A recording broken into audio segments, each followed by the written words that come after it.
GamingBolt presents 14 amazing facts about the Half-Life series you probably don't know. Valve's Half-Life is an iconic series, winning numerous awards for its innovation and storytelling, while also contributing heavily to the FPS eSports scene we have today. And while we never truly saw the end of Freeman's tale, there are plenty of amazing facts about Half-Life, Half-Life 2, and their various episodes and expansions that are fun to look back on. Let's highlight 14 of them here. Back to the drawing board. Even with its legendary status, it took a while for Half-Life to reach that point. In 1997, as per the Valve timeline in the Valve Employee Handbook, internal reviews of the game said that Half-Life wasn't good enough to ship, which isn't out of the ordinary for games, but it also said that the Half-Life team went back to the drawing board and started from scratch. Talk about an urge for perfection. GHOSTBUSTERS reference. If you dig deep enough into the Half-Life files, you'll find that the Gluon gun's file name is actually Weapon Egon. If you've noted that resemblance between it and the proton pack from Ghostbusters, then you'd be correct in assuming that it's a reference to the lovable Egon Spengler. Triangle. Have you ever tried no-clipping throughout Half-Life?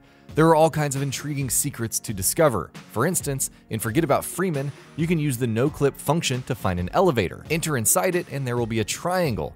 Depending on your luck, interacting with it will either warp you a few rooms ahead, leave you on the ceiling and dead, or crash your game. Why is it there? Well, that's a good question. Ivan the Space Biker. In many ways, Gordon Freeman comes across as a badass version of Egon with much heavier weaponry. However, the original design for Freeman gave him a different name, Ivan the Space Biker. This was primarily due to his beard and suit, though his gruff appearance complete with a buzzed mohawk probably contributed as well. The Mist and Quiver. The plot of Half-Life by writer Mark Laidlaw, who eventually left Valve earlier this year, but we'll get to that soon, was pretty darn good. It managed to rise above the cliches to deliver a compelling, well-told experience. However, the basic premise of the game bears resemblance to another well-known property, Stephen King's The Mist, which also saw monsters running haywire from a military experiment gone wrong. In fact, Half-Life was codenamed Quiver at some point, a nod to the military base in the Mist named Arrowhead. EPISTLE 3. So when Mark Laidlaw left Valve in August of 2017, he went out in an unorthodox fashion.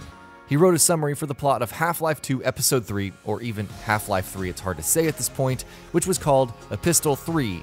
It featured Gertie Fremont, the Hyperborea ship, and the disparate enemy faction, but it was obvious that Laidlaw had swapped out the actual names of characters and settings like Gordon Freeman, Borealis, and the Combine in order to reveal what could have been. If you ever needed an indication that Half-Life 3 or Episode 3 would never happen, well, this is it. Gabe Newell.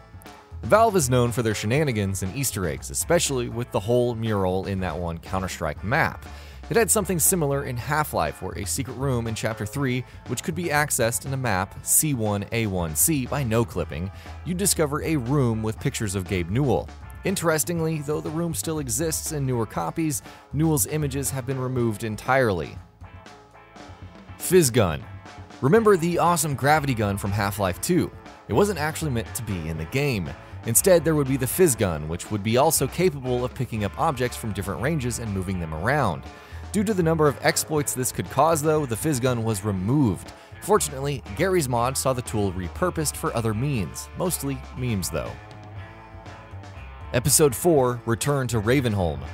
Many of us waited years for Half-Life 3 or even Half-Life 2 Episode 3 to be released, but to no avail. As it turns out, the season wasn't meant to end with just 3 episodes. There were several planned for Half-Life 2, with Arcane Studios helming Episode 4, aka Return to Ravenholm, which would take place between the first 2 episodes. Valve eventually canceled it because it didn't like the plot, however. Warren Spector's episode. But wait, there's more! Junction Point Studios was also working on an episode for Half-Life 2, taking place in snowy Ravenholm and featuring a weapon called the Magnet Gun. It even had legendary designer Warren Spector, who's responsible for Deus Ex, at the helm. Assets began to emerge from the episodes thanks to Valve Time, which found the original files for maps from available episodes. Some even had JPS as the prefix in their names, indicating Junction Point Studios. Eli Vance's face. When creating characters for Half-Life 2, Valve didn't just generate them from scratch. They instead based the faces of characters on actual people, which is pretty understandable because which AAA studio just drums up the faces of its main cast out of thin air, especially these days? Valve did go all out in finding some unique faces though. Eli Vance, for example, had his face based on a street beggar. A certain microwave casserole. Remember the microwave in Half-Life? Of course you do. You hit E like a maniac attempting to microwave a certain casserole into oblivion. In Half-Life 2 Episode 2, a certain Dr. Magnuson will actually tell Gordon he's responsible for some kind of debacle at Black Mesa involving a certain microwave casserole. Yet another neat callback to the first game, especially when it's something we've all tried at least once. Not My Barney. Blue Shift is one of those underrated expansions that was kind of lost to history. It represents a neat perspective shift for Half-Life fans, allowing them to play as Barney Calhoun. However, the actual player model was of Gordon Freeman, and you would never know it since Blue Shift was always in first person. We're not exactly sure how that worked when walking up to a mirror. Still Human. Ravenholm is an iconic location in the Half-Life universe, so much so that 2 canceled Half-Life 2 episodes featured it in some fashion or another. You've probably heard about how the zombies in Ravenholm are trying to communicate with you. If you take the actual sounds that are made and reverse them, the zombies can be heard saying words like, "Oh God," and "God help me," thus indicating that there's still some sentience left in there. Before Gordon Freeman dismembers them from limb to limb, that is, but you know, hey. And that'll be about it for this one. If you guys like what we're doing at GamingBolt, please consider subscribing to our channel, and I'll see you guys on the next video.